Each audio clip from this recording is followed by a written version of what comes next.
I will be telling this with a sigh. Somewhere ages and ages hence, two roads diverged in a wood, and I took the one less traveled by, and that has made all of the difference. In our lifetime, we will travel many roads, some long and winding, some short and brief, and still others that lead into the unknown. But there is one road we will all come to face someday, and that is the road.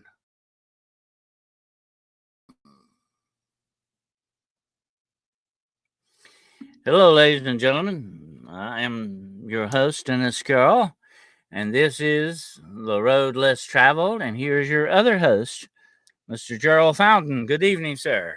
Good evening. How are you? All right. How's everything going, man? Nice.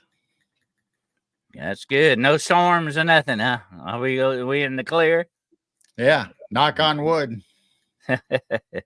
Yeah, knock on wood. Well, it's funny you should mention that because tonight we are doing superstitions.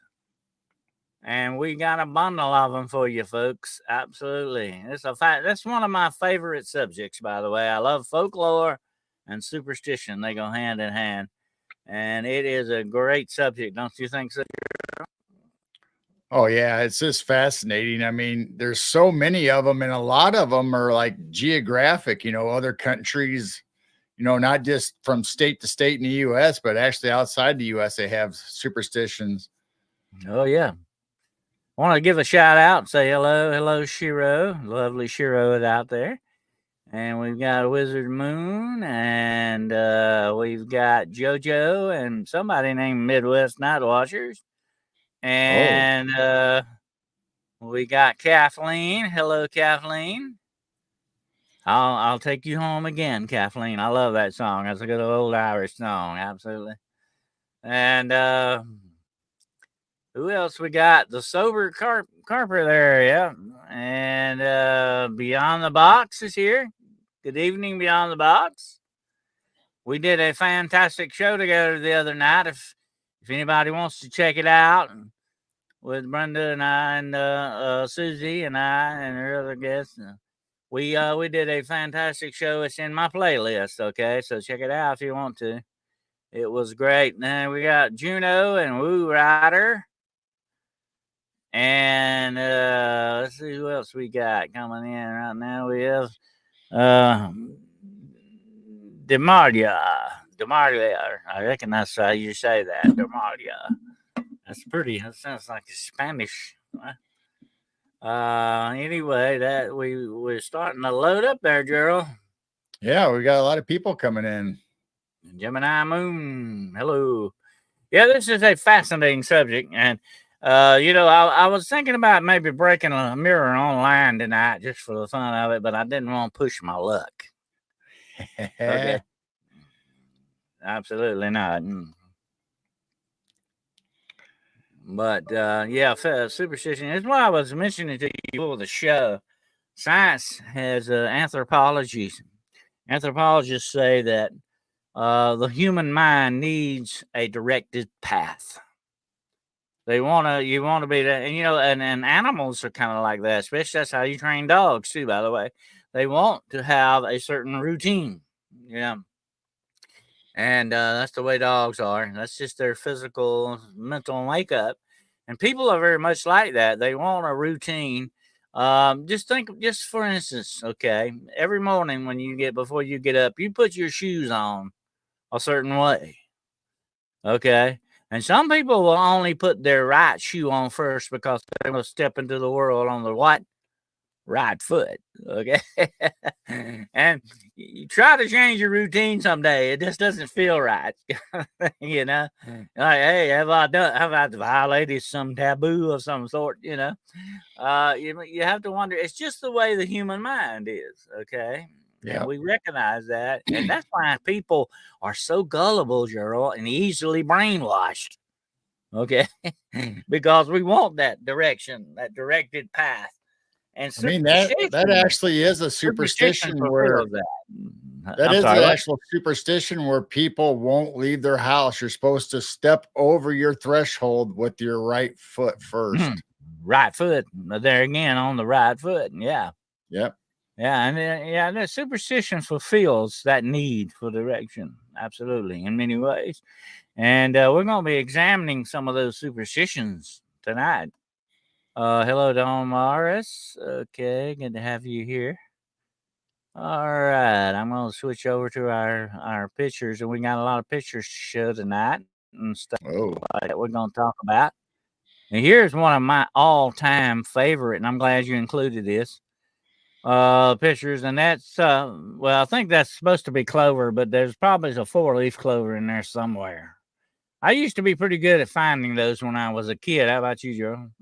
yep. Yeah, we used to have those all the time where we had clover in our yard. We'd always go out there and look for it, me and my brothers and sisters, and always at the grade school, all the kids would be out there in the clover. Yeah, I'm Found looking a few. over. I'm looking over a four-leaf clover that I overlooked before. Remember that song? Yep. Yeah. By the way, that may be shamrock. Shamrocks, I think, are the national flower or something of Ireland. The shamrock is synonymous with Ireland, definitely. And with good luck. And I remember in the movie Leprechaun. You remember that movie? Oh, yeah, leprechaun. The only way to keep the leprechaun in the box was what? You can put a four-leaf clover on there, and that was the only thing that kept him in the box. Could only do that was the thing to control him with.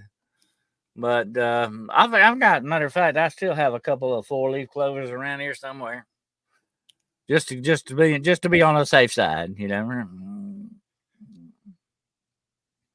But I have here's the funny thing, girl. It's kind of a psychological thing. People say, "Oh no, I'm not a superstitious. Oh, there's not a superstitious bone in my body." And before you know it, you find out there's a whole lot different thing going on. Because that's just the way it is. It gets ingrained not only in our mind but our culture and everything. Right. It's Well, there's probably lots of people that do stuff daily that's really superstitious, but they just don't realize it or don't think about it. Oh yeah, yeah. And like you said, about breaking mirrors or black cats. And there's a black cat with a broken mirror, by the way. Yeah, that's double trouble right there. Yeah. Well, here's the interesting thing about the mirror. Okay, let's knock it out of the way first. I don't mean that accidentally knocking it, but let's knock it out of the way first. The mirror, once upon a time, actually was a very valuable item. It was sort of like a big screen TV is now to some people. You didn't mess with it. You wanted to keep the kids away from it. Don't mess with it. If you break it, 7 years bad luck. They tell them that, and they would keep the hands off the mirror. And mirrors were very valuable because they had what? Silver backing to them, not mercury, but silver. Right. So they were very expensive. There was a luxury to have a mirror. Mm-hmm. Yeah. And of course, there's a lot of people now. I'm not going to get into that tonight, but supposedly that's why you cannot see vampires in a mirror. That's supposed to be the silver, and all that. So there are a ton of superstitions attached to mirrors because mirrors are freaky things. Look at the mirror. Okay, think about it a minute. It shows you a world in reverse. It's really weird. And then look, of all the things that Alice could have got lost in, hey, it had to be a mirror, through the looking glass. Yep. What better thing to do with that than this, or down a rabbit hole, whichever the case may be. But that doesn't surprise me a bit. And by the way, rabbits have a whole lot of superstitions attached to them as well. Every animal does, doesn't it, Gerald? Just a black cat. Horses, cows have, you do certain things, the cow can go dry, Yeah, you heard of that, I know. Right. And talking about mirrors, you're not supposed to put two mirrors facing each other so they reflect off of each other. It's supposed to be a portal to hell or open up a portal or Cross mirrors, they call it. You never cross mirrors or ever sleep under cross mirrors. Supposedly, weird, freaky things will happen. And I have seen some very strange experiments with cross mirrors. It does look like when you do that you're looking into infinity. You're looking through portals of time and space, you know. It is weird, freaky. And if anything like that could happen, it definitely would occur with a mirror, no doubt about it. But the very first mirrors you couldn't break. Why? Because they were made out of metal. It was a plate like, and it was so polished, so reflective, you could see yourself. But it wasn't as clear as a mirror. And the Right. only other way to see yourself was what? Look in a pool of water. You know. So mirrors were very valuable. That was a very valuable commodity. You just didn't mess with a mirror, you know. I've seen a lot of old mirrors, and like I remember my grandma's mirror, little handheld mirror she'd have at her little desk or place where she'd comb her hair at night before she'd go to bed, and that thing wasn't real clear. I mean, it was, you could see what you're doing, but it wasn't like a focused picture that you would be Right. used to in today's mirrors. We probably had it might have had a very old mercury or silver backing to it. They weren't quite as clear as the mirrors with modern mirrors we have now because of the reflective quality of it. But the interesting thing about the mirror, and it has so many different superstitions attached to it. I mean, you can see ghosts in mirrors supposedly, and you can see all other kind of freaky stuff going on with mirrors. And of course, in almost every horror movie, somebody's always looking in the mirror and they see something behind them. So there's that possibility too. Or you So get pulled into a mirror, or yeah. the videos online now that I've seen is where people will be in the mirror and the reflection isn't doing what the person Mhm. casting the reflection is doing. They're doing two opposite things. Like, okay, is that computer, or is that something really weird going on with an old mirror? Now here's another thing. I tried this myself, and it does work. You can place an object up against the mirror and have something in between the mirror and that object, and you still see that object on the other side of the mirror. That's Right. freaky, and nobody can explain it. But it's got to be some type of physics of some sort doing it. But I'm just saying, it's freaky looking, and a lot of people cannot, understand that why it's doing that. But I think it's the reflective quality of what you're doing. But it's picking up that image and reversing it. I think that's what's going on with that.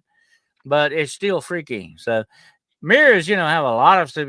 People used to scry with mirrors. Now scrying was a black mirror. They would black a mirror out. Supposedly you could see things. But hey, then along came televisions and computer screens. You can do the same thing with them too. And supposedly you can see images of the other world in them, Right. beyond the veil. Yeah, who doesn't remember that famous scene in Poltergeist where the little Mhm. girl's talking to him through the TV? They're back. Yeah. Remember that? She does that. They're back. Okay. I didn't Yeah. know they were here the first time. Yeah. Yeah. Well, maybe they never left, Gerald. That would be. Oh, Yeah. But absolutely, you got freaky stuff going on with mirrors, no doubt about it. But then, of course, you got the other culprit, the black cat. Okay, oh, no, I've owned black cats for a long time. I've had several black cats. I've never had any of them give me bad luck, I don't think. But they say that you can break the bad luck if you pet the black cat on the head.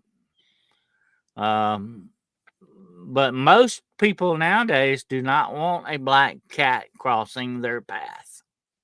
They right. make a little cross, or spit, or whatever little thing they do to ward off the evil of the black cat. But here's the weird thing, girl. In England, it's a white cat. I got one Really? of those now too. I got a white cat out there now. But the white cat is bad luck. And here's the interesting thing. Okay, a white cat a really true, and I'm not talking about albino, I'm talking about a true white cat is much rarer than a black cat. Wow. Yep. So Yeah, watch out for black cats, huh? I just know there was well, whether it's folklore or whatever however you want to call it, maybe a myth, about the Egyptians and black cats. And then it Mhm. became in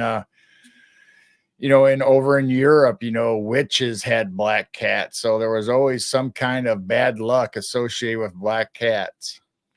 Well, Usually, the Egyptian goddess Bast, or Bastet, as some people like to pronounce it. It was an Egyptian goddess with a cat's head, a black cat's head. Um, she was sort of like a protector type goddess of fertility and stuff like that. She was very well worshipped in Egypt. All cats were considered very good things to have in Egypt, mainly because they killed the rats in the granary. Uh, People living in that region had to put up grain from year to year, just like farmers do now. Of course, they still do the same thing, and they had to, but they could not do without that grain from year to year, or they would have a famine. You know, so cats are very, very important about getting rid of rodents and stuff like that in the granary. And they would mummify cats. I mean, a cat was considered the next thing to a god almost. You didn't touch a cat, you didn't harm any, no matter what color it was. In Egypt, you didn't do that. But here's the interesting thing, girl, about the black cats and stuff like that. They have such a distinct association with witchcraft. See, and that's what made they're mysterious animals. That's why I love cats. I'm not a big cat lover. I'm more of a dog person, but I like cats because they have that mystery about them. They're very mysterious. And they have, like, if you could think of any animal that would walk between worlds, it definitely would be a cat. absolutely. I mean, I know our cats freak us out because all of a sudden they'll just be sitting there doing whatever they're doing, and all of a sudden they'll look up in the corner like something's there or something, they'll follow something in the air, and it's like, all right, after the few times we'd investigate, there's nothing going on, there's no fly, no moth, nothing for them to be chasing after. They're just up there staring like, uh-oh, what's going on? That's true. Absolutely. And Jessica says the cats are the guardians of the portals. That may be very true. I'm going to say something. They have a definite connection with the other world, and so, or the other side of it, or whatever name you want to give it. I think they have a connection with that. I have seen cats stare at nothing, but yet it was as if something was there, that we couldn't see. And of course, our sight and our hearing and all of our senses are not equal to that of cats and dogs. Definitely not. And it is said that dogs probably can smell and color. Think about that a minute. That's mind blowing when you think about it. And we were talking about that earlier before the show about the things that dogs can do, police dogs and bomb squad dogs and all that.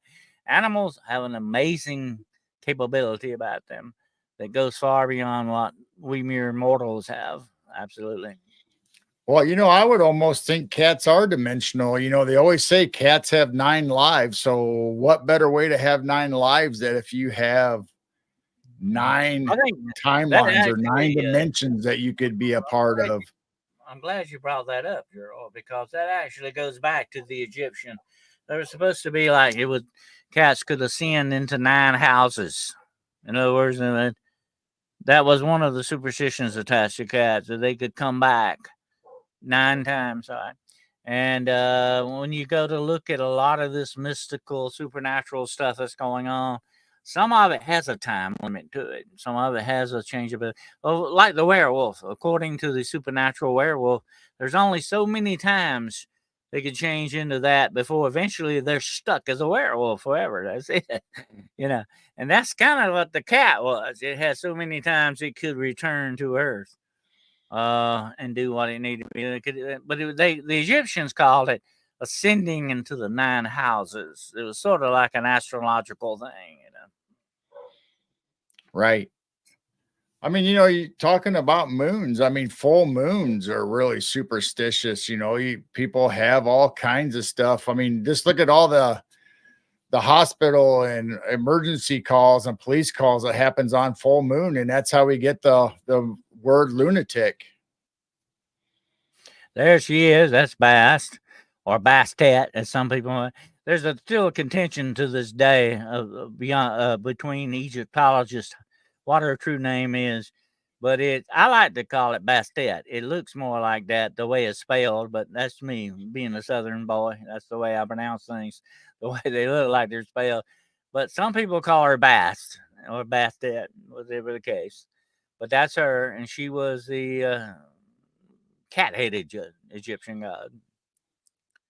And I remember a horror movie one time called The Cat Creature. And what it was, this girl was her come back to life as a human being, and all that. It was a great horror movie, by the way. And she was the cat creature, but all the other cats were sort of like jealous of her or something. It was a weird movie. I remember taking my girlfriend out to the movies, and we went and saw Cat People. That was a big sci-fi horror movie when we were in high school. Yeah, that is a great movie, Gerald. The original black and white Cat People, Curse of the Cat People, or something like that. There was 2 of them, Cat People and Curse of the Cat People. They both were great movies. But that girl even looked like a black leopard, kind of, the way she would move. She was freaky looking. You wouldn't want to get her mad at you. Definitely not. She would turn into a big black cat and get you. But that's it. You even had the Catwoman in Batman and Robin. Mm-hmm. Oh, yeah. Yep, Catwoman. Absolutely. She was the original cat lady, right? So it makes you wonder, is that really a thing where women, if not humans, can turn into leopards and cats and feline people? Well, that's a big connection to witchcraft, especially in the Appalachians mountains, amongst the granny witches and all that. They talk about real true witches who can turn into big black mountain lion cats, they look like jaguars to me, black jaguars. That's what they look like. And actually, once upon a time, jaguars were prevalent all over this country, just about, by the way. So there were definitely some black jaguars out there, and I still believe that they are out there. I believe in certain pockets they still remain. They say the jaguar's coming back. It's coming into east to Texas and parts of the South again. It's making a comeback. But anyway, you're supposed to be able to change into that with certain types of shape-shifting witchcraft. Definitely. That would be one thing you'd have to watch out for. And here's the freaky thing about that, and I'm not going to get into that tonight, but here's the freaky thing about it, girl. Wherever you have a lot of reports of these big phantom black cats being seen is in high areas of known witchcraft activity. So you wonder if they're not really truly tied to each other in that respect, Weird. Yep. We've had reports up around us. I mean, I don't think they've ever caught any yet, but we've got people saying they've seen black cats like panthers or leopards or whatever they are, that have been up in this area, kind of lurking around, but kind of being visible once in a while, but then go into hiding. Mm-hmm.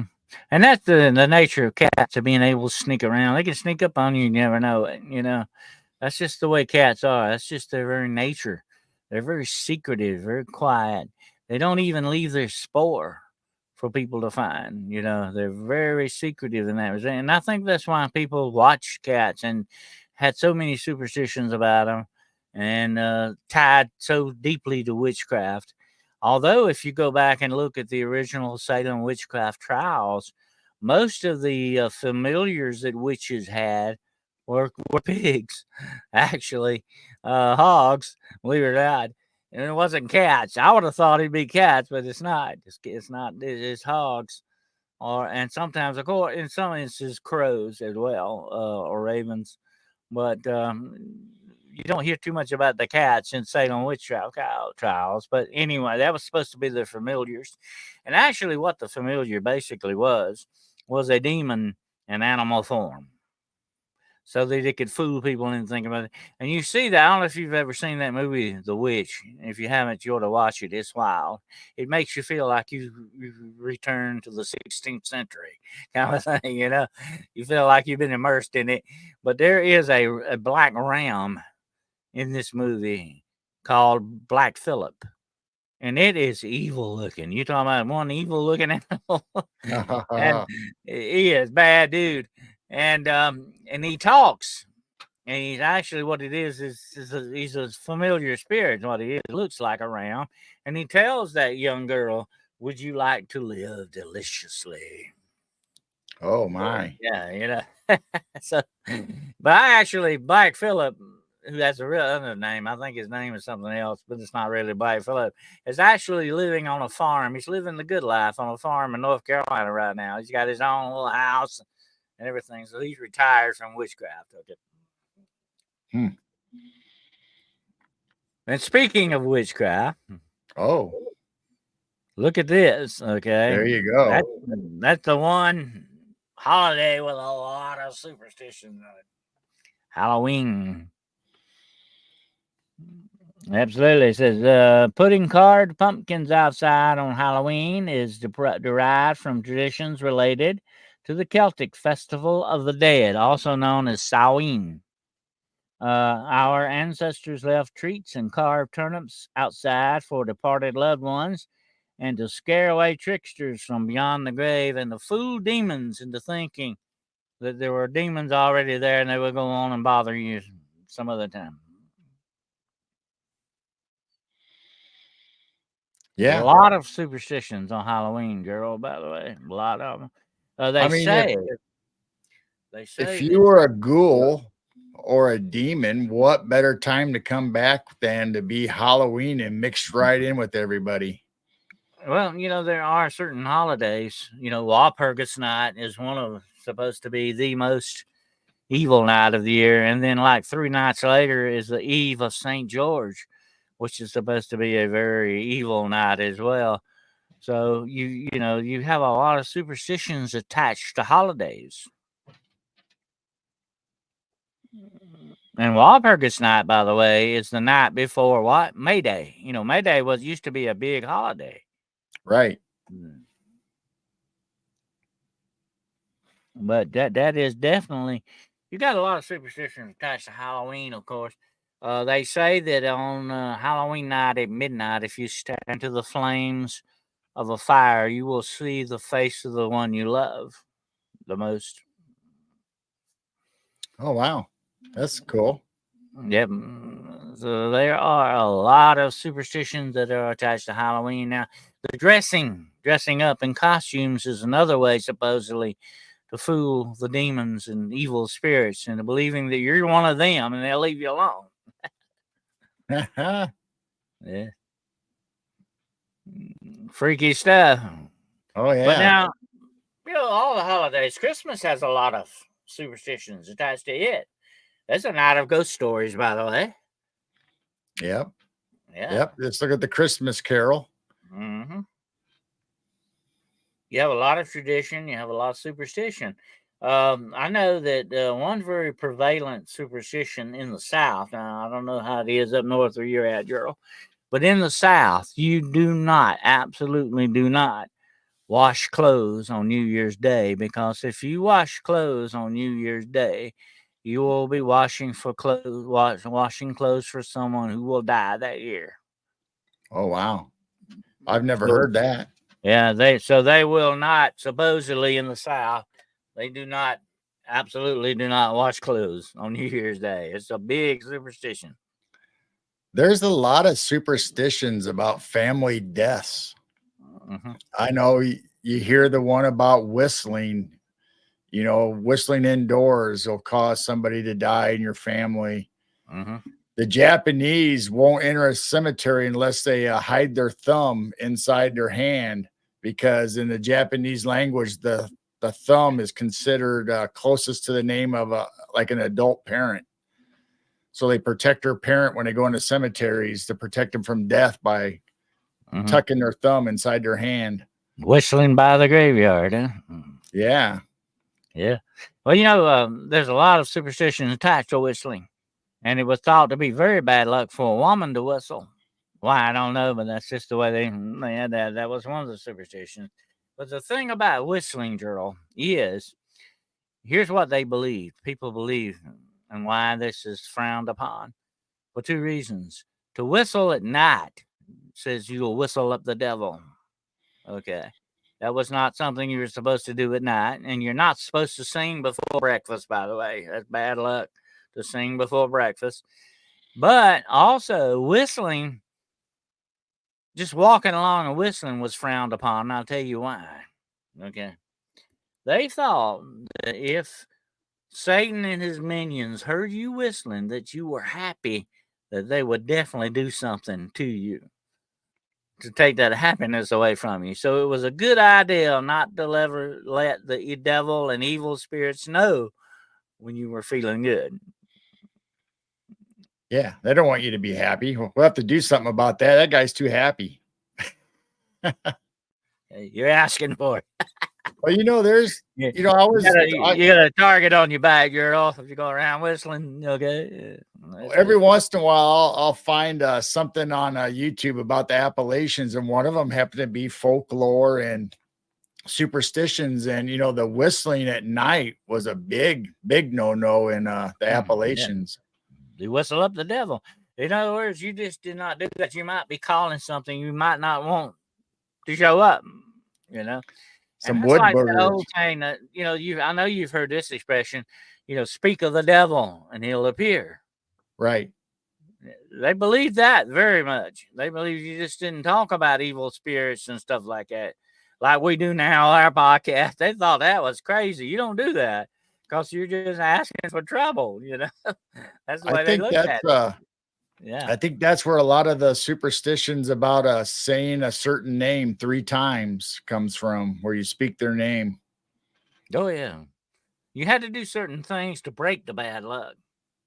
Like if you let the cat cross your path, you could make a cross or spit, that supposedly would break the spell, or if you I remember my grandmother once told me years ago that if you accidentally put your clothes on wrong side out, you got to wear them like that the rest of the day because it'd be bad luck to change them. Yeah. And here's another one, that you always come back the way you go, the same way. You always make a circle, and you always come back. You don't come back a different way. In other words, if you left out the front door, you come back in the front door. You don't come back in the back door. You come back the same way you left. That was a very big superstition. If you didn't, you were inviting disaster. Yep. And of course, on New Year's Eve at midnight, when most of the people are kissing and all that, and that's a good luck thing too. We got to think about that. But kind of the opposite of that. When you come back from a funeral, you don't go directly home, so you don't bring home attachments. You stop off at a grocery store or a diner and have lunch, and then you go home. You know why that is, Joe? That's the foolish spirit that might be following you back home. Yeah, that's what I said. It's so you don't bring attachments home. And that's exactly why you covered the mirrors up when somebody died in the house, so that their spirit would not become trapped in those mirrors.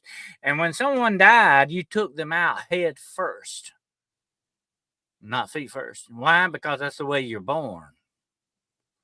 And also, they see where they're going. In other words, they're looking back, but they're not seeing where they're going. It's supposed to be good luck that way. It's weird. You got a lot of weird, strange superstitions like that. And let's see. There was one. The same way sleeping in your bed, you're not supposed to sleep with your head to the north because at one time that's how they buried you in the cemetery. So you had to sleep opposite of Oh the yeah, way they would bury you. you face the east.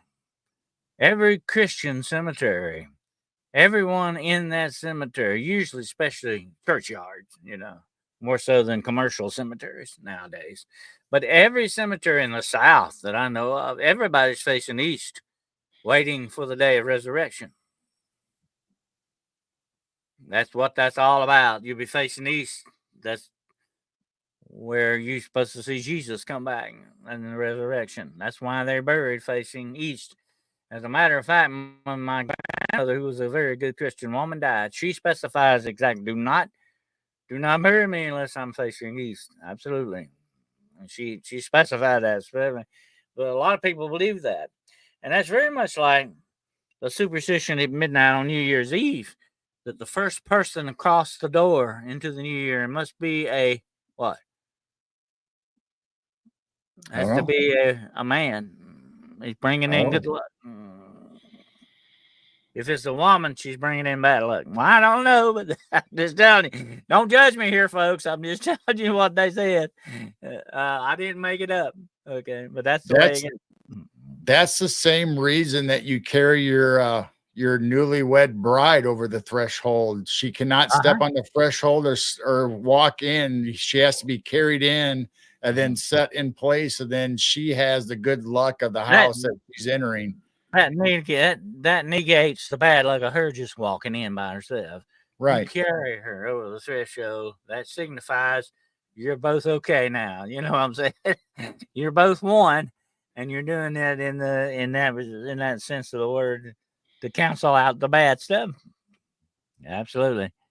You got a lot of superstitions that are attached to doorways. Absolutely. It's amazing. But the doorway was a very important thing. I mean, how else you get in the house, of course. You got to, unless you crawl out the window, and that was kind of inconvenient. The doorways have a lot of superstitions attached. Let's see what we got next here. Okay. Yeah, it's taking a minute here for mine to come up. Oh, yeah, I see kissing at midnight. Yeah, on New Year's Eve. We kiss exactly at midnight to send love and positive energy to each other and to purify one another of negative energies in the new year. That's what that's all about. And you get some sweet sugar there too. There you go. That's what I'm saying. I was thinking probably some young guy probably made that superstition up to sneak a kiss. Mm-hmm. Oh yeah, Juno said after a funeral you go to the river to cleanse and bless yourself. That's true. I've heard of that too. You're sort of taking a bath. You're kind of washing the bad things away. That's what that's going on. But yeah, of course, what they're kissing under too, don't you, Gerald? The mistletoe. That's exactly right. Yes, sir. And there's a lot of superstition attached to the mistletoe. The mistletoe, according to the Druids, was a very holy plant. Why? Because it supposedly hung between heaven and earth. In the trees. It lived in the trees. It didn't have roots in the earth. It had roots in the air. It was considered a holy plant. Of course, it didn't. That's just what they thought. Right. Okay? It's a parasite. Okay, it lives off the tree.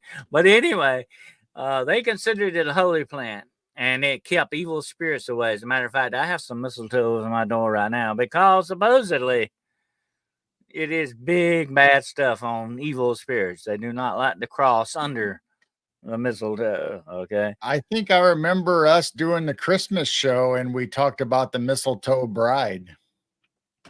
Oh yeah, the mistletoe bride. That was kind of bad luck for her, though, wasn't it? Yeah. Yep. Don Moore says, I remember a couple of months before my ex-husband passed away, I saw a white ball light going up and down the wall, showed my son softened and wondering about that. Well, sometimes they remain behind a little while, and that may be what you were experiencing. A lot of superstitions are here. Well, people were putting a lot of conditions upon themselves with these things because I think, like I said earlier about what anthropologists and science is, the human mind needs restrictions. It needs a directed path. And I think they felt better, psychological wise, doing these things, although some of them made absolutely no sense, they still felt better doing it. And that was and they say, like, well, we're cheating bad luck here, we're pulling Yep. one over on the evil spirits. See, you got modern Halloween is all about parties, costumes, trick or treats, but the concept of dressing up for Halloween originally came from the notion to ward off evil spirits, ghosts, and ghouls by deceiving them into believing you were one of them. Well, we mentioned that earlier, and that's the way that ball bounces with Halloween, definitely. Right. And by the way, they used to dress up for Christmas like that too. You know that, Joe? Yeah. No, I don't think I've ever dressed up for Christmas Yeah, other they than used to being in dress my up pajamas. they had mummers plays, they call them, where they would do, Oh, like, little religious scenes and stuff, but they would dress up because that's another night that's evil spirits are about trying to screw up things for you, you know, oh, and if you could fool them into thinking you're one of them, that's a plus for you, but, yeah, they dressed up on Christmas, yeah. I didn't know that. Yep. Well, it was not as prevalent as Halloween, of course. You didn't go, but you still, you went around begging for stuff, just like you do on Halloween night, because you remember that very famous song, we want some figgy pudding, and we're not gonna leave till we get it. Right. That's the way it went. You went around caroling, you expected to get something in return, which is usually some waffle or whatever.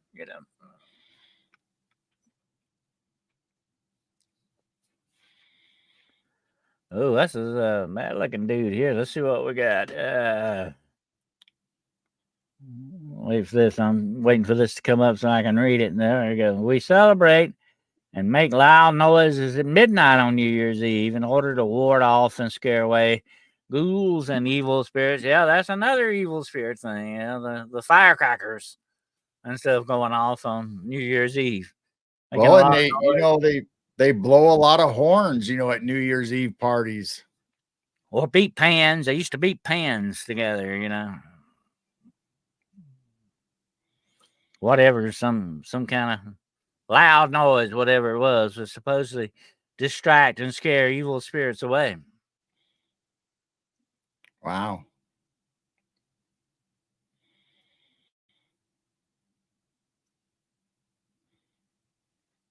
Absolutely. It Yep. scared me away. I remember doing this one with my sisters and stuff when we would be in the car and going past the cemetery. You'd have to see if you could hold your breath past the whole cemetery. Yep, that's freaky. That's freaky. I think there used to be like a poem that was outside the cemetery, said, where I am now, so you will be one day. Say, when you pass, a prayer to pray for me or something like that. It was a very mortal thing, to respect the dead, because they were in a different plane, another dimension, or whatever from where you were at now, and you didn't want them coming back or disturbing them, no matter what.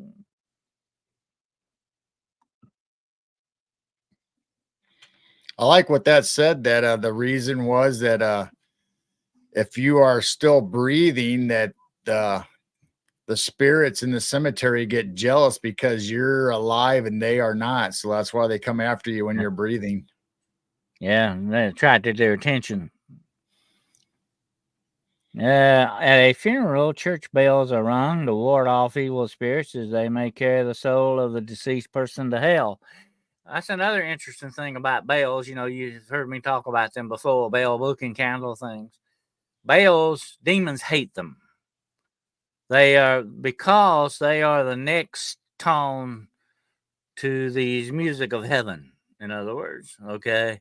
It is it sort of splits the heavens. It sort of splits the air. It is a sort of heavenly thing, a bell tone. And demons hate bells, especially church bells. Right. So that would be one reason why I would definitely ward them off. You know what I'm saying? Look at how many things in life had bells. I mean, we had the churches and the temples, they had bells. Schools had bells, to bring in. School teachers had bells, and mom and dad had bells. They rang outside to tell you to come home. Well, was that to ward off evil spirits so the kids didn't bring them home or into the schoolroom? Or Oh yeah, you had wedding bells. And of course, the church bells were rung to bring you to church. Bells were rung for many different occasions, just like they rang the bell on Independence Day. Remember that? And I think it yes, cracked. Too, remember? That's right. where it cracked. But by the way, I was going to tell you they are probably going to make a National Treasure 3, which Oh reminded me of wow. that. And so that sounds pretty good. I'm eager to Yeah, watch I that. like those movies. Yeah. And I think it has to do with the president's spook too. By the way, you heard a little bit of that in the second movie. You know. Right. Yep. They talked a little bit Yeah. about it. Mm-hmm. That's what we got next here. Fireworks were invented by the Chinese. Yeah, we know that. Originally, fireworks were set off by the Chinese in the new year to ward off evil spirits. Same thing we were doing with pots and pans. And people like to shoot guns too, by the way, unfortunately. On New Yep. Year's Day. Yeah. Independence Day, New Year's, they shoot guns off. Mm-hmm. There's something about that loud noise, just like church bells you mentioned earlier there. That the bad evil spirits don't like that. They don't like that noise. The practice of blowing out candles on your birthday, originated from an old Oh, tradition where our ancestors paid respect to the Greek goddess Artemis. This is considered to be an auspicious practice. So it's sort of a ritual, like, you know. yeah.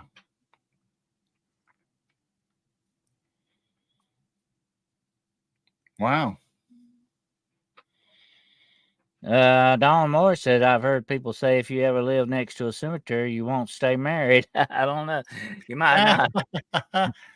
I know people that live next to cemeteries. I tell you what, I've had several cases, Gerald. The freaky things happen to some people that live next to cemeteries. I don't think I would think twice about living next to a cemetery. Okay. Makes you wonder, what really does happen, after dark or the witching hour out in cemeteries. Mm-hmm. And of course, you've got the very famous witching hour. Now, let me say something about the witching hour here, right quick. Okay. Remember Shakespeare? 'Tis now the very witching time of night, when churchyards yawn and hell itself breathes out contagion to this world. That's in Hamlet. Okay. The witching hour. Some people think it's midnight, but it's not, Gerald. It's not really 3 midnight. a.m., right? It's 3 a.m. Absolutely. But midnight is considered, they used to ring bells at midnight. It was called a midnight vespers. And what that was especially around Catholic communities. They would ring these midnight bells to let people know what time it was, if you didn't have a watch or a clock in the house or whatever. But it was sort of the church's way of, adding to your everyday life thing. But there, like you said earlier about the bells being rung, they weren't very loud bells for midnight because what? People were what? Sleeping. Some people were sleeping. Yeah. So they didn't ring out real loud. They were very soft bell ringing kind of thing. And there was thought to be, now you know what I'm getting at here, the dead ringers, okay? Right. That was another thing. They didn't want to drown out anybody else in case there was a dead ringer out in the cemetery. You want to explain to everybody what a dead ringer is? Yep. When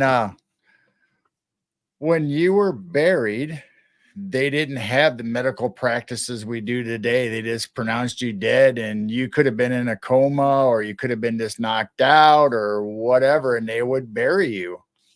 And a lot of times, they would be able to get out of their coffin sometimes, and they'd walk into town and people would think, oh man, that's a dead ringer for Joe there. We just buried him, not realizing that was Joe that just got out of his grave.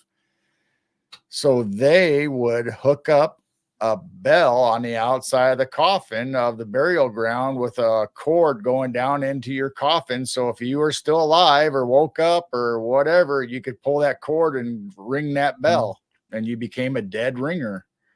I'm going to tell you a little story about that in just a minute. But the interesting thing about that, Gerald, that was a real fear that people had. Absolutely. Being buried alive. And that is a terrible situation if you think about it. Matter of fact, I saw a movie several years back, a great movie. I think Tim Matheson starred in it. Of course, it was called Buried Alive. And his wife plotted to kill him and gave him a drug, and he looked like he was dead, but he wasn't really dead, and he woke up in his coffin. I won't make a long story short. It was a great movie, by the way. He got his revenge. But anyway, the interesting thing about that is that it was a real fear. The people were afraid. Let me tell you a little story. There was a man one time buried his wife. He had like 3 kids, and she got sick and died. Okay.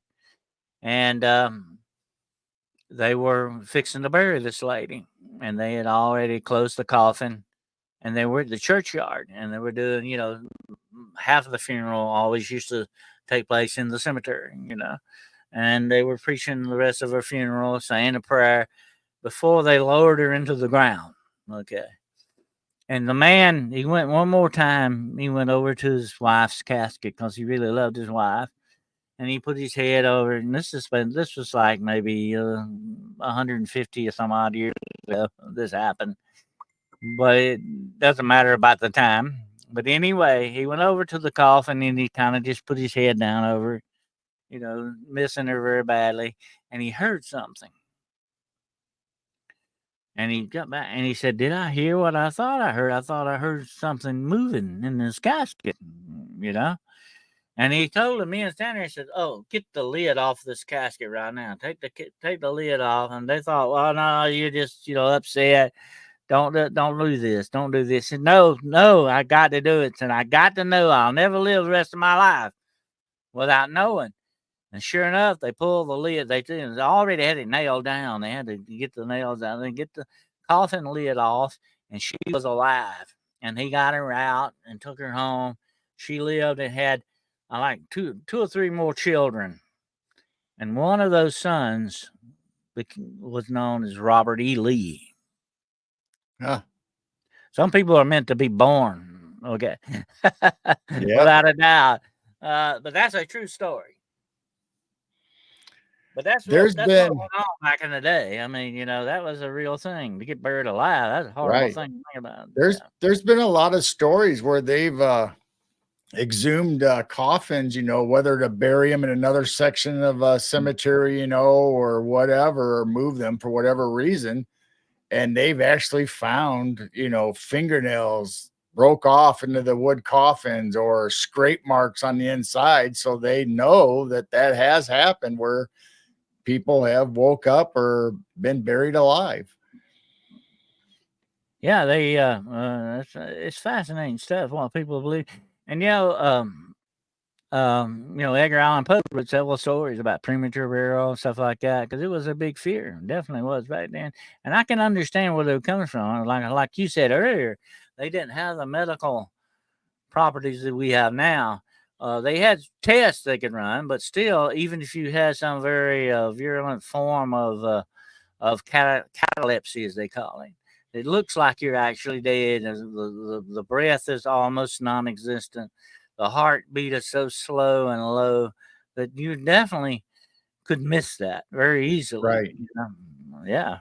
And of course, they would put mirrors up. They put a mirror up there to see if there was any breath. And if you're not breathing that much, you're not going to do that, Right. That's pretty much the only test they had, to see if you had eye movement, to see if you had breath, see if you had a pulse. So like you said, you could have such a low heart rate, whether it was drug induced or coma or whatever. And the same thing with breath. I mean, I don't know how many times I hear people talk about when their loved ones pass away that their breath gets real shallow. Oh yeah. Yeah, by the way, in that movie I was telling you about, the wife who just wanted him for the money. I think he had several $1 million. She wanted to put him, don't embalm him, don't do anything, stick him in the ground, the cheapest casket you got. I'd be done with And them. that's it. And that luckily helped him because it rained that night, and his dog showed up too. By the way, great movie. Y'all need to see this movie called Buried Alive. Anyway, his dog showed up and helped dig him up, and he was able to punch his hand through this cheap casket and get out through the dirt and everything. And boy, he was not a happy camper when he got home either. But I'll leave you the rest to your imagination. Yeah, Anyway. that reminds me, it's not really about superstitions, but there's always those stories or movies that have like somebody's buried in the old cemetery and a phone line gets broke off and lands right there at a grave, and pretty soon somebody's getting phone calls from somebody that has passed away. Yeah, that was a famous Twilight Zone episode. Remember the old woman kept getting the phone call at night? Yep. And yeah, I said I'm gonna have to tell that story one day. That's a great story, good ghost story. The Night Call was the name of it, by the way. Night Call. Yeah, that's a great story. I think everybody's had that, whether it's been Alfred Hitchcock or Oh yeah, several. Everybody has some version of that. Several adaptations of that. Yeah, that was great. But you have a lot of superstitions attached to death, dying, cemeteries, stuff like that. Like very much say that anyone murdered most of the time was not supposed to rest easy. There was supposed to be a restless spirit, attached to that. And of course, the crossroads. Right. Where do you sell your soul at midnight, Gerald? At the crossroads. At the crossroads. That's where the devil will meet you. And Philip here says in Turkey they have the superstition of not chewing gum after midnight due to the belief that it turns into human flesh. Oh, that's freaky. Yeah. A lot of interesting superstitions all over the world. Absolutely. Oh, I was going to ask you, the crossroads aren't anywhere by where you live, is it? Mm-hmm. Yep. You want to do this one here, Cheryl? About yawning. Oh, yeah. Originally, the practice of covering your mouths while yawning started because of our ancestors believed the devil could sneak and steal our souls if we did not. If you kept your mouth open long, huh? You were looking for trouble. Here's another thing. Why do we say God bless you when you sneeze? Because we once upon a time believed that when you sneeze, your soul came out for a little bit there and put you back in by saying a blessing. Yeah. Look at how many movies we've seen, horror movies, where the spirit or the soul is being sucked out and you see it coming out of the mouth. Oh, yeah. Well, that would be the one orifice, definitely. It would exit. Absolutely. And of course, you have more than one orifice, but still, that would be the way it probably would go. Take your last breath, and that's it. Your soul exits. Oh, yeah. Absolutely. I've heard about phone calls after someone passes. Actually, I had a case one time where this elderly lady's deceased son called her on her cell phone, and we went and found his phone. That she had put his phone in a drawer, and she got a call from this. It was like maybe 2 or 3 weeks after he died. She got a call on her cell from his cell. And I said, well, where is his cell phone at? And so we went and found it was in a drawer. The battery was completely dead. Oh. But here's one thing I got to say about that. And you got to be very careful of the paranormal when you're dealing with electronics, because they could do some freaky stuff. There could have been enough juice left in that battery maybe to do one call like that. But why would it have called her? Or was she the last number? And why would it Right. have called without being touched at all in a drawer? That's the freaky part. Well, you have stories of people that has passed away, then their loved one gets a text after they're dead. Was that text out there circling around in the air forever? Then finally, all of a sudden, it made its way to where it goes, or even the post office delivers packages that were lost, or a mail that was lost, and all of a sudden it was from a loved one that had passed away. Hmm. So Oh yeah. there's a lot of weird stuff that happens like that. Oh yeah. And there have actually been a lot of, I call them the ghosts in the machine sometimes. Electronics can be manipulated by outside forces just like anything else, just like a pencil on a piece of paper can be manipulated. That's why a lot of times people do these ghost boxes, as they call them, and all this stuff.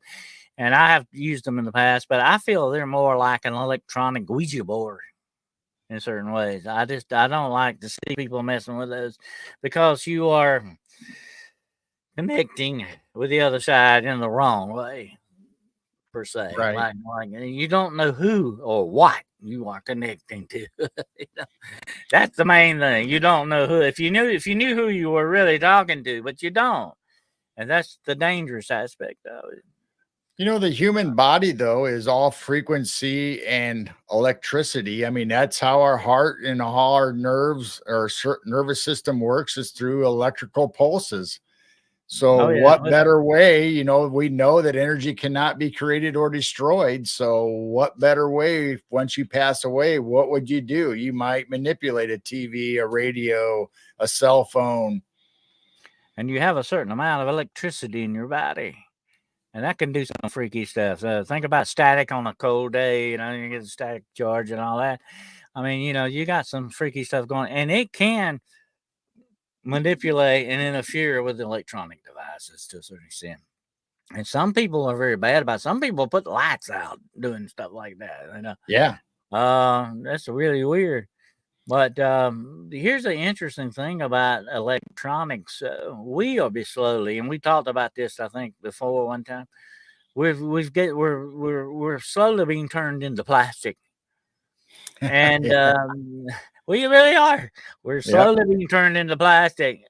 There's plastic in our heart. There's plastic in our blood veins. I mean, this is weird stuff, but it is. That is the worst thing humankind ever came up with is plastic. It has completely infiltrated and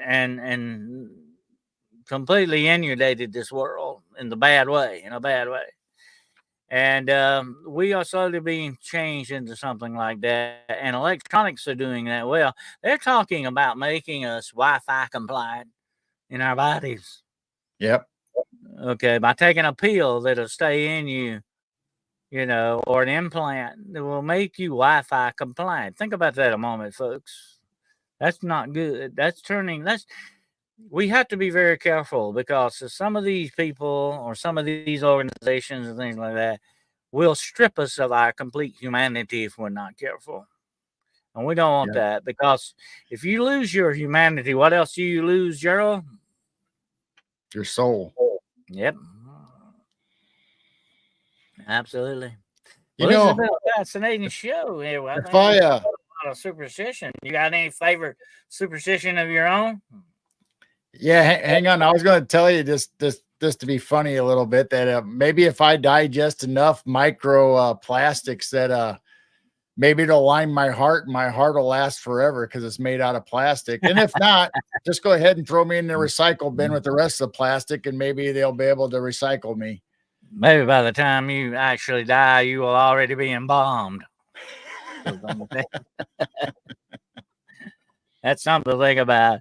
We might all end up being like Egyptian mummies here or something. Yeah. Yeah.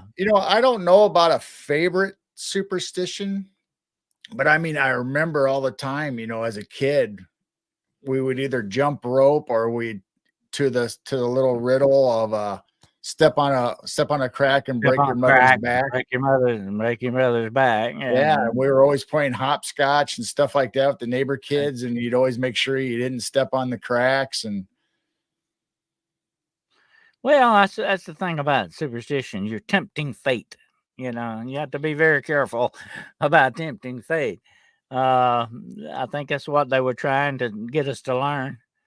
You just certain things you just didn't push the envelope on, you know, and that was it. But I would think one of my favorite superstitions, my own self, would probably be well, walking under the ladder is a good one. And of course, that's a good idea not to do that because you probably get a hammer on the head or something. You do it bucket wrong. of paint. But it actually symbolizes a pyramid, like, and you're actually going through. So what you're doing is you're tempting fate by passing through the pyramid when you shouldn't, sort of a thing.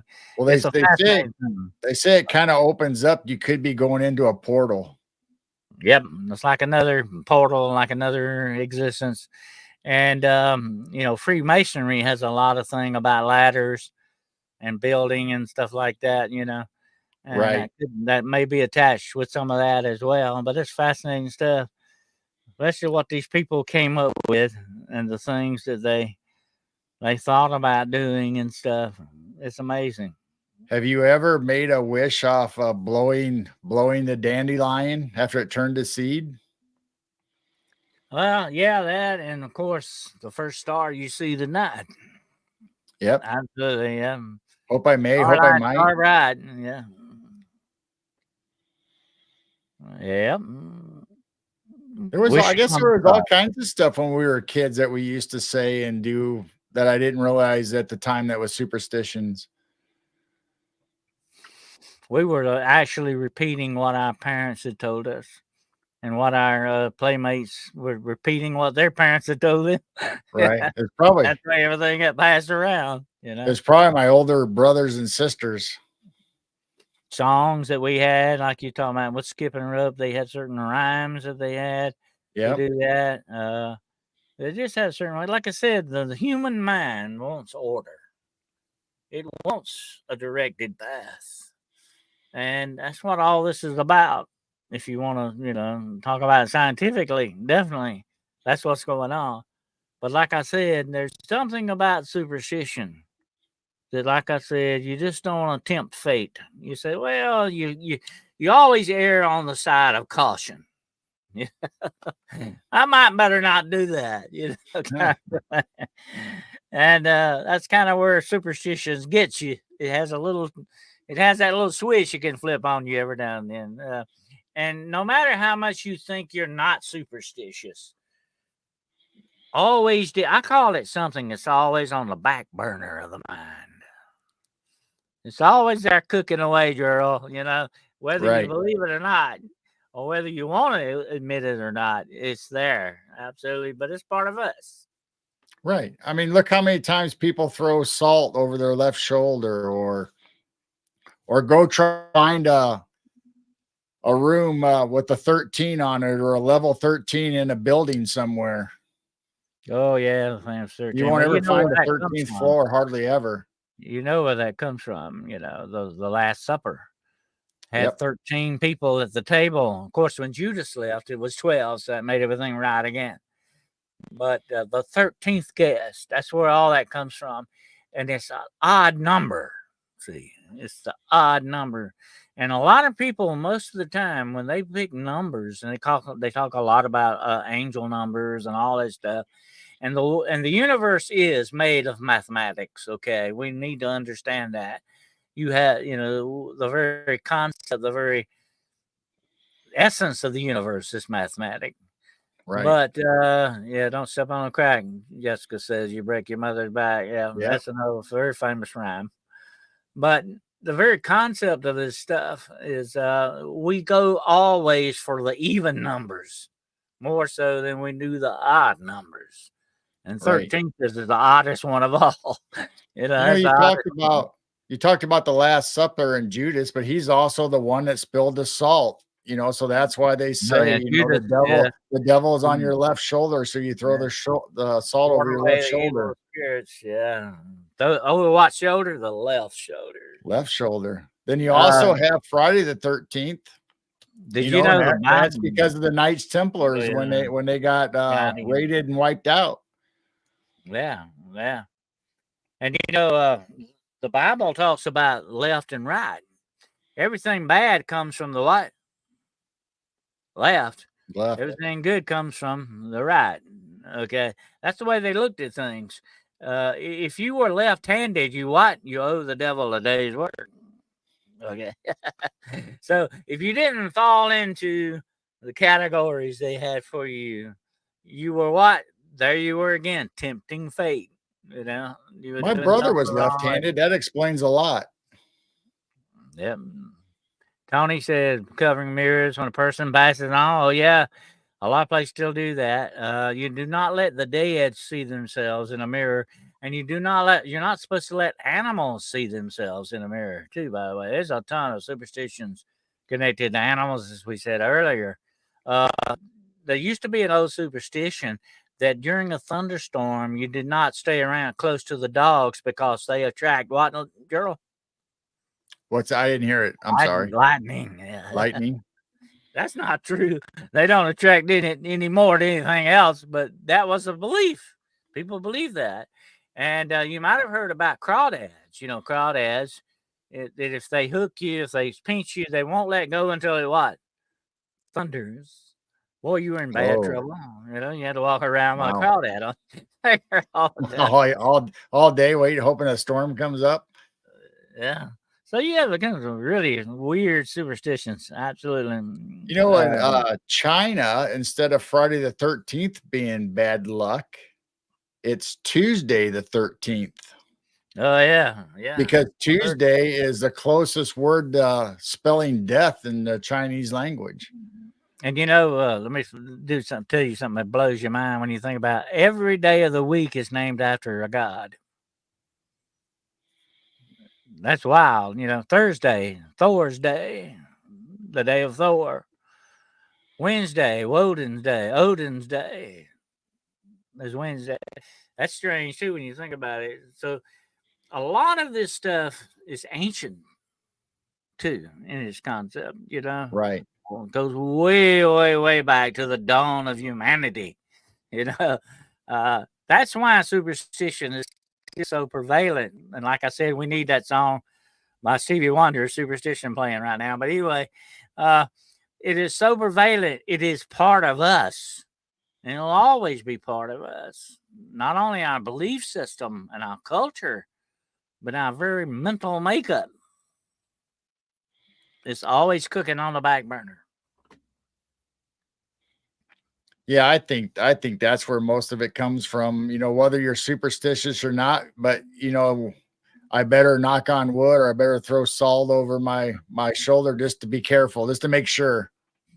You knock on wood because you're telling the wood spirits for good luck. You know, you're calling them when you knock on wood. The Druids believed that to knock on a tree, and we're not talking about Bigfoot now, okay, because he's supposed to do tree knocks too. But the Druids thought if you knocked on a tree, you called forth the spirit of that tree. That's how you got things done, you know. And because they were big tree worshippers, by the way, and that's where that comes from. Knock on wood, you know. That's absolutely where it comes from. Mm-hmm.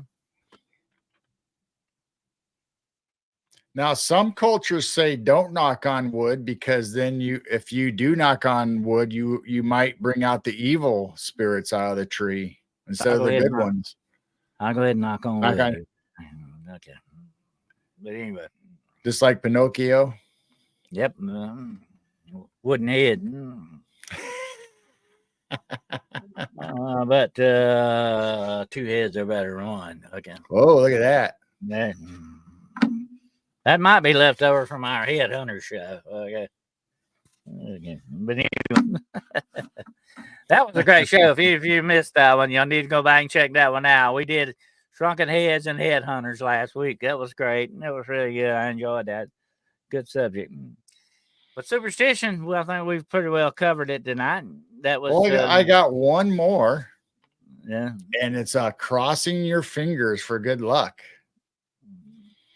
cross your finger for good luck. Yeah. Yep. And that came off of the same thing we've talked about before, and it goes back to Jesus's crucifixion. But you wouldn't necessarily do it with yourself; you do it with the loved one, where you crossed each other's fingers to make a cross. Well, then eventually it whittled down, or got down to just you crossing your own fingers for good luck, because you didn't always have a family member with you at the time that you wanted to wish yourself good luck. Oh yeah.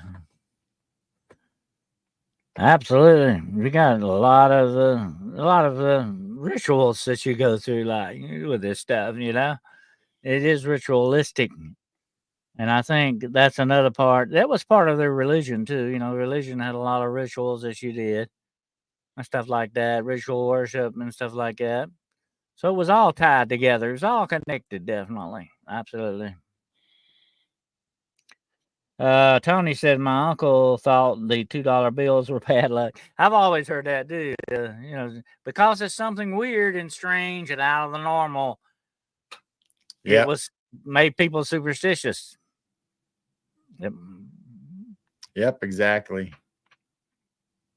And that's the big thing about superstition. Like I said, you didn't tempt fate, and you didn't go out of your category or your little pigeonhole. You stayed in what you were supposed, your little rut, and that was it. And if you ever stepped outside of it, you were tempting bad luck to find you.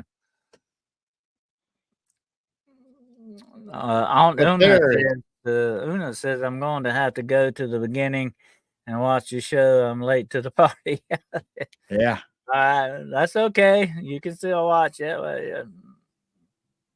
I mean, there are so many superstitions, and I mean, we could spend hours if we actually looked them up and started reading them all off. I mean, my gosh, we're just covering the ones that we know about or think about or have practiced as kids. Or many books have been written on superstition, Joe. I've read a lot of them, and I know there's a bunch of books out there about them, and there are some that are not very well known at all. We've touched upon tonight some of the kind of famous ones, the well-known ones, but there are a lot of unknown superstitions out there that people don't talk that much about. And here's something that really is strange about all this. If you do something, let me say this, okay? Let's put it this way. You only remember when your car doesn't crank. You never think about all the times that it did. Okay. And that's the way superstition goes. If something bad happens, you remember that, but you don't remember all the good things that happened. Right. That's just the way the human mind is. And that's the way superstition works. It worms its way into our consciousness. Okay. We remember the bad stuff. Well, maybe I did something I shouldn't have done that day. I fell, hurt my arm or something, whatever the situation. It always sticks in your mind that certain action had certain repercussions to it. Yep. I mean, that's the way we are in our daily lives. We need to be grateful for all the blessings and everything that we have in our life instead of concentrating on the negativity and the bad things. Yep. And you know what? If you dwell on the negativity too much, you sort of make it grow. You sort of give it life, and you help it along when you shouldn't. And that's why I tell people a lot of this is attached to your attitude and your mindset. If you put it this way, if you go around doing good stuff all the time and trying to do good stuff, have good thoughts and all that, you will be a good, productive person. But if you go around downing on people all the time, doing bad things, disrupting people, being just depressed, what do you expect to get back from that? That's what you're going to get back, Yeah. People need to learn that very valuable lesson. I see two things in chat that reminds me of my childhood. Monica says she remembers rabbit's foot. Well, I still have a rabbit's foot upstairs in my Oh curio yeah, cabinet from when I was a kid. And we had the I other got one was from Tony about Buckeyes being good luck. We had a just Buckeye remember. tree. Oh yeah, remember Buckeyes? Yeah, Buckeyes. But you know the rabbit's foot, Gerald, was not good luck for the rabbit. Okay, Right. it was bad luck for the rabbit. But our neighbors had a Buckeye tree, and we'd go over there all the time and collect Buckeyes and make necklaces. And we always Oh yeah, had one in our Buckeyes. pocket as a kid. Oh yeah.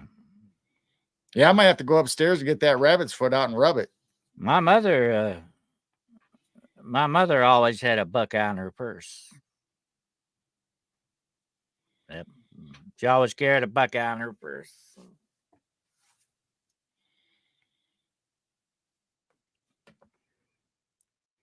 Yep.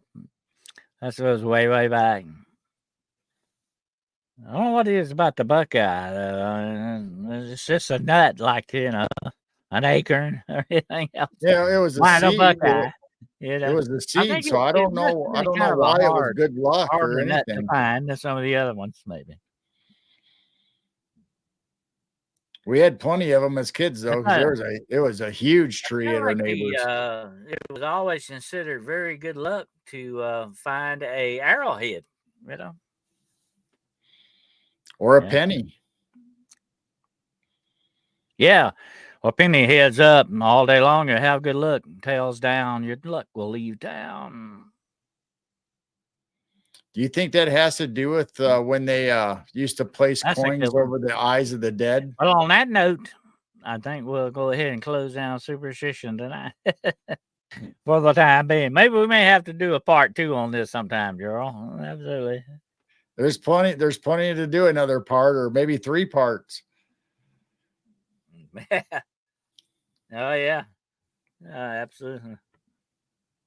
Well, have you got anything coming up this week? You want to let the good folks know about?